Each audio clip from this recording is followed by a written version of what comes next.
Talking to camera for 30 days challenge. Challenge accepted. Good everyone, this is Mark o kani ang day 3 sa atong challenge, which is talking to camera for 30 days for at least 5 to 10 minutes a day.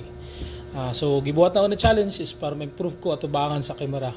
And every day na ako yung mga challenge nga na ako yung mga topics nga istoryahan. So karon ang topic nako is day 3. Ang title ng topic is use the technology do not let it use you. So karon muna atong topic sa akong naobserbahan karon at siguro mga or majority gid sa tao karon is gamit na gid og technology or cellphone, especially specific kanta, especially aning kuan ang social media. Siguro mga 9 of 10 nga mga tao naggamit na ginaog Facebook, YouTube, Instagram, TikTok. So kana gid sigurong upat ang usually ginagamit sa mga tao karon. Then most of the time halos 24 hours ga tan-aw or gagamit ang mga tao ana nga mga social media. So ang kuan siguro para sa ko ang kanang mura og negative effect ana is kuan gasto ka siya og kuan time consuming ka siya, although nalingaw ka pero ang time nga imong gibabad ana is tako ra kayo, so di na ka makabuhat og other nga mga buluhaton nimo kay tungod kay na stuck man ka na imong cellphone nagtan-aw og mga post sa Facebook, sa YouTube, sa TikTok or sa Instagram. So karon, morning nakahunaw na ko ani nga challenge is because kay instead nga kuan magsige lang tagtan-aw, why not nga magbuhat og atong kaugalingon na video, i-post nato. So at the same time bisan pa og naka-post at least one day kay isa lang ka sa isa ka adlaw mag-post og video kada adlaw gina, so mag-accumulate man gina imong views ana.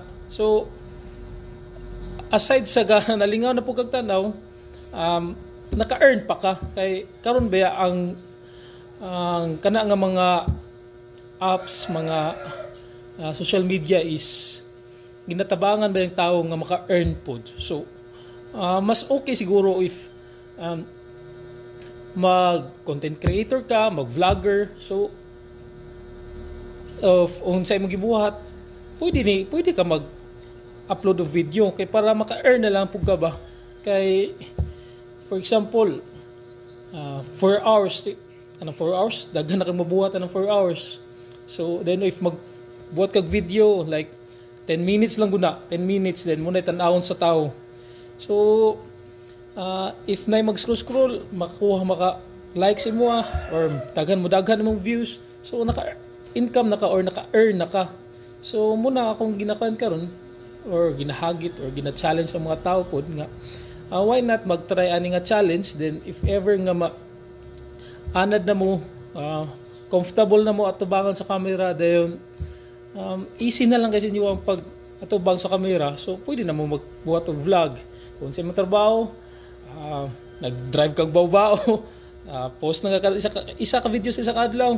So samtod ba na nga mudaghan imong mga followers or viewers. So if ever gusto po ka sa YouTube, pwede po ka sa YouTube mag-post dito, wapo dito kay wala kay nakaila. So imong murag gamiton na lang gini mo nga is for fun, para imong ihuna-una ba, mindset na lang nimo is for fun, para malingaw na lang ka, dili lang kagapa sa viewers. So dapat mo na lang gid mindset para